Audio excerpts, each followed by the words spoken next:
ହେଉଛି ବୈଶାଖ ପୂର୍ଣ୍ଣିମା। ଏହାକୁ ଚନ୍ଦନ ପୂର୍ଣ୍ଣିମା ଓ ବୁଦ୍ଧ ପୂର୍ଣ୍ଣିମା ବୋଲି ମଧ୍ୟ କୁହାଯାଇଥାଏ। ଏହି ଦିବସଟି ହିନ୍ଦୁ ଓ ବୌଦ୍ଧ ଉଭୟ ଧର୍ମାବଲମ୍ବୀଙ୍କ ପାଇଁ ଏକ ପବିତ୍ର ଦିବସ ଅଟେ। ଭାରତୀୟ ପରମ୍ପରାରେ 3 ଗୋଟି ମାସକୁ ପବିତ୍ର ମାସ ରୂପେ ପାଳନ କରାଯାଇଥାଏ। ଏହି 3 ଗୋଟି ପବିତ୍ର ମାସ ହେଉଛି କାର୍ତ୍ତିକ, ମାଘ ଓ ବୈଶାଖ। ପୁଣ୍ୟ କାମନା କରୁଥିବା ଲୋକମାନେ ଏହି 3 ଗୋଟି ମାସରେ ପ୍ରତ୍ୟେକ ଦିନ ସକାଳୁ ସ୍ନାନ, ଦେବ ଦର୍ଶନ ଓ ହବିଷ ପାଳନ କରିଥାନ୍ତି। ବୈଶାଖ ମାସର ପ୍ରାତଃ ସ୍ନାନକୁ ବୈଶାଖୀ ସ୍ନାନ ବୋଲି କୁହାଯାଇଥାଏ। ବୈଶାଖ ପୂର୍ଣ୍ଣିମା ଦିନ ବୈଶାଖୀ ସ୍ନାନ ଶେଷ ହୋଇଥାଏ। ଓଡ଼ିଶାର କେତେକ ଅଞ୍ଚଳରେ ଧର୍ମପ୍ରାଣ ଲୋକମାନେ ବୈଶାଖ ମାସର ଆରମ୍ଭରୁ ପୂର୍ଣ୍ଣିମା ପର୍ଯ୍ୟନ୍ତ ବ୍ରାହ୍ମଣ ମାନଙ୍କୁ ପଣା, ତାଳପତ୍ର ବିଞ୍ଚଣା, ଆମ୍ବ ଓ ଗାମୁଛା ପ୍ରଭୃତି ଦାନ କରିଥାନ୍ତି। ବୈଶାଖ ପୂର୍ଣ୍ଣିମା ହେଉଛି ବସନ୍ତ ଋତୁର ଶେଷ ଦିବସ।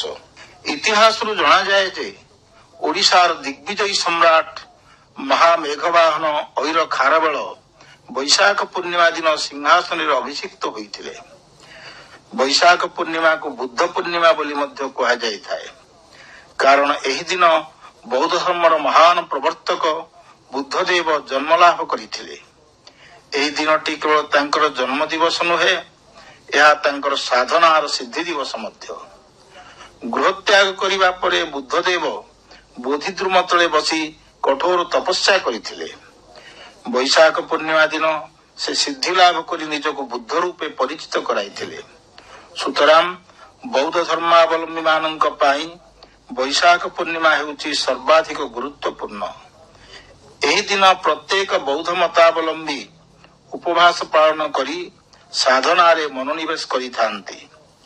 ବୁଦ୍ଧଦେବ ବୈଶାଖ ପୂର୍ଣ୍ଣିମାରେ ଜନ୍ମଲାଭ ଓ ବୁଦ୍ଧତ୍ୱ ପ୍ରାପ୍ତ ହୋଇଥିବାରୁ ବୈଶାଖ ପୂର୍ଣ୍ଣିମା ସହିତ ବର୍ଷର ପ୍ରତ୍ୟେକ ପୂର୍ଣ୍ଣିମାରେ ବୌଦ୍ଧମାନେ ଉପବାସ ପାଳନ କରିଥାନ୍ତି।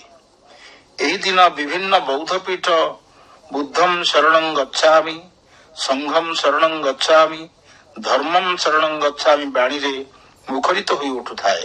ଓଡ଼ିଶା ହେଉଛି ବୌଦ୍ଧ ଧର୍ମ ପ୍ରଚାରର ଏକ ପ୍ରାଚୀନ ସ୍ଥଳୀ। ଯାଜପୁର ଜିଲ୍ଲା ଲଳିତଗିରି, ରତ୍ନଗିରି ଓ ଉଦୟଗିରି ଠାରୁ ଆରମ୍ଭ କରି ଗଞ୍ଜାମ ଜିଲ୍ଲାର ଜଉଗଡ଼ ପର୍ଯ୍ୟନ୍ତ ବିଭିନ୍ନ ସ୍ଥାନରେ ବୌଦ୍ଧ ଧର୍ମର ବହୁ ପ୍ରାଚୀନ କୀର୍ତ୍ତି ରହିଛି। ଏକଦା ଏହି ଧର୍ମ ଓଡ଼ିଶାରେ ଏକ ସାର୍ବଜନୀନ ଧର୍ମ ରୂପେ ବିଶେଷ ଲୋକପ୍ରିୟତା ଅର୍ଜନ କରିଥିଲା। ବର୍ତ୍ତମାନ କଟକ ଜିଲ୍ଲାର ଆଠଗଡ଼, ମାଣିଆବନ୍ଧ, ତିଗିରିଆ ଓ ବାଙ୍କି, ନୟାଗଡ଼ ଓ ଗଞ୍ଜାମ ଜିଲ୍ଲାର ବିଭିନ୍ନ ଗ୍ରାମରେ ପ୍ରାୟ 12,000ରୁ ଅଧିକ ବୌଦ୍ଧ ଧର୍ମାବଲମ୍ବୀ ରହିଛନ୍ତି।